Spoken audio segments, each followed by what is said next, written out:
Olá, gente. Meu nome é Eliseu, sou psicoterapeuta, psicanalista clínico e hoje eu estou aqui para falar com vocês sobre manejo de comportamento, né? Muitos professores têm me perguntado se o manejo de comportamento ele só serve para trabalhar com crianças autistas. Não. O manejo de comportamento ele serve para trabalhar com crianças com síndrome de Down, deficiência intelectual, enfim, e com crianças que não apresentam nenhuma deficiência física, mental, sensorial. Mas deixa eu primeiro responder uma pergunta de dois professores, que uma é Elisângela e o outro o professor Roberto, que me perguntou o que a gente deve levar em consideração na escola, né, para trabalhar com as crianças que apresentam deficiência. Bom, existem 4 situações que devem ser levadas em consideração. Primeiro, a qualificação do profissional, não só na escola, como também daquele profissional que vai trabalhar psicoterapia com a criança, né? Ele precisa ter qualificações, precisa entender de manejo de comportamento, precisa entender minimamente de psicologia infantil e ter uma boa relação com os pais, né? O segundo ponto é que o profissional, seja o professor, o terapeuta ou os pais, quem estiver trabalhando com a criança, devem focar nas potencialidades do indivíduo, né? Não focar naquilo que ele não sabe. Tem que focar naquilo que ele sabe e começar a trabalhar a partir daquilo que ele já sabe, né? Porque a partir daquilo que ele já sabe fica mais fácil o processo da evolução. O terceiro elemento é o material pedagógico, né? Seja numa psicoterapia ou na escola ou trabalhando com fono, né? É preciso que haja materiais pedagógicos adequados, né? Para que possa haver um bom desenvolvimento nessa relação paciente, né, e terapeuta ou professor-aluno e de uma forma mais prática e lúdica. O quarto ponto na escola, em relação à escola, professores, é a boa relação entre os pais e a escola, né? É preciso que haja uma interação entre pais e a escola, tá bom?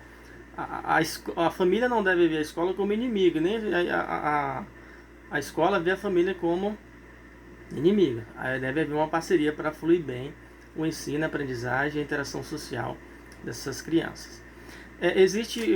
Entrando agora na questão do manejo de comportamento, uma das coisas importantes que a gente deve observar é o seguinte, que muitas pessoas só criticam e falam: as crianças com deficiência dão muito trabalho, eu estou trabalhando com uma criança assim, mas o comportamento dela é inadequado, e tá. Nós temos que entender a linguagem corporal da criança, porque todo comportamento inadequado, seja de uma criança com deficiência ou não, é uma forma de linguagem.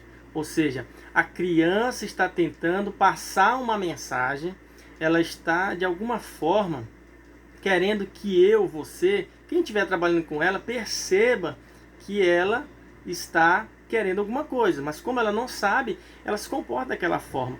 E o fato da criança se comportar de maneira inadequada é porque ela não sabe qual é a forma adequada. Então, ela apresenta esse tipo de comportamento para chamar a sua atenção, para que você a perceba ou perceba qual é a necessidade dela. Então, eu vou falar rapidinho para você os 4 pilares do manejo de comportamento. Vejam só.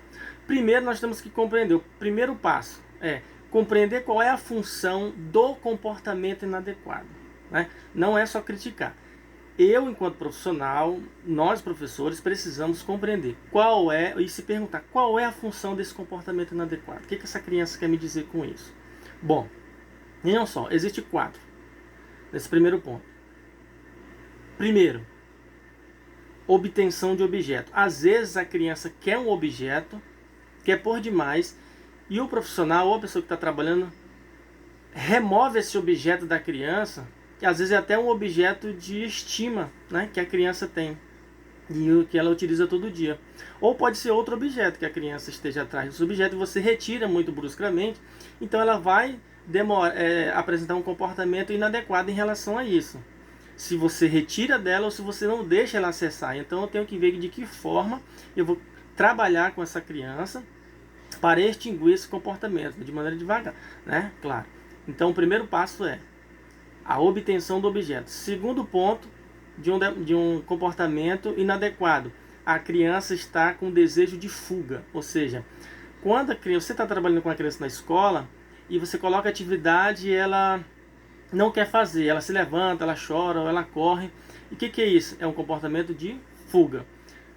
Aí, então eu já sei que esse comportamento inadequado é decorrente de que a criança não quer ou não está tendo condições naquele momento de executar aquela atividade. Então ela quer fugir. Então eu tenho que me perguntar, então o que eu devo fazer para que ela não fuja das atividades que eu estou propondo para ela? Mas primeiro, para fazer isso, você tem que identificar isso. O terceiro ponto é desejo de atenção. Às vezes a criança se comporta mal porque ela está querendo chamar a sua atenção. Ela pode estar com ciúmes de algum coleguinha, né? Ela pode estar querendo que você esteja mais próximo, que você apresente determinado comportamento para ela, né?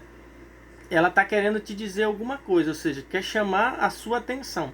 Então eu tenho que perceber no cenário, na sala de aula ou na terapia, qual é, o motivo, por que ela está querendo chamar a minha atenção naquele momento e para qual direção que ela está querendo chamar a minha atenção. O quarto ponto é controle. A criança apresenta um comportamento inadequado porque ela quer controle da situação, controle do objeto, ou ela quer controlar o cenário. Se for numa sala, ela quer controlar a sala, quer controlar um objeto, ou até mesmo controlar o próprio professor, né, o próprio profissional que está trabalhando com ela. Então ela vai agir de maneira inadequada, ela vai apresentar uma certa birra. E aí, se for birra, quando você exerce voz de comando para a criança e em algum momento você ignora aquele comportamento, ela tende a extinguir aquele comportamento, porque ela percebe que você não deu atenção. Mas se não for birra, se for uma crise, a criança vai continuar sofrendo ali e se comportando de maneira inadequada porque ela está no momento de crise. Se ela está no momento de crise, ela não tem controle sobre si. O segundo ponto desses comportamentos que eu falei, esses 4 foram apenas um da pergunta 1, não reforçar o comportamento inadequado. Então, se a criança faz um comportamento inadequado, por exemplo, você castiga ela, você bate nela, você só briga com ela, você está reforçando negativamente esse comportamento, ou seja, ela vai continuar fazendo. Então, se ela faz um comportamento inadequado, você deve mostrar para ela qual é o comportamento adequado, porque só brigar com a criança, não faça isso, porque você fez isso, alterar o tom de voz, não adiantou nada, porque você só brigou, mas não mostrou qual a forma adequada. Outra situação é que tipo de comportamento eu quero que essa criança troque pelo lugar de um comportamento inadequado. Esse é o terceiro ponto. Agora, terceira pergunta. Porque quando a criança está com um comportamento inadequado, eu tenho que perguntar. Eu, enquanto profissional, tenho que me perguntar que tipo de comportamento que eu quero que essa criança exerça, desenvolva. Porque se ela está com um comportamento inadequado, então eu tenho que mostrar para ela qual é o que eu quero. Entende? A criança precisa entender o que você quer também. Assim como eu preciso entender o que a criança quer, por que ela age dessa forma, ela também precisa desse feedback, ela precisa entender o que eu quero. E eu, enquanto profissional, preciso mostrar isso para ela. Mas para mim mostrar isso para ela, para mim desenvolver essa habilidade junto com ela, nela, eu preciso saber o que eu quero também enquanto profissional. Tá bom? E o quarto ponto é ensinar o comportamento adequado que eu quero para essa criança. Então não é só julgar, ela não faz porque não foi ensinada. Lembrando que não é ensinar uma vez, já aprendeu. Nós passamos a vida toda aprendendo. Por exemplo, eu já tenho mais de 30 anos, então há mais de 30 anos que eu estou andando. De vez em quando eu ando na rua, eu tropeço. Entende? Estou brincando assim, mas é verdade. Então, o aprendizado ele é contínuo. Então tem que ter paciência, flexibilidade e continuidade nos ensinamentos. Espero que tenham gostado desse vídeo. Dê o seu like no meu canal, se inscreva no meu canal, deixe seu comentário. E para saber mais informações, Vai a dica que eu falei. Se inscreva no meu canal para você continuar recebendo vídeos como esse. Forte abraço a todos. Muito obrigado. Espero que tenha contribuído com vocês.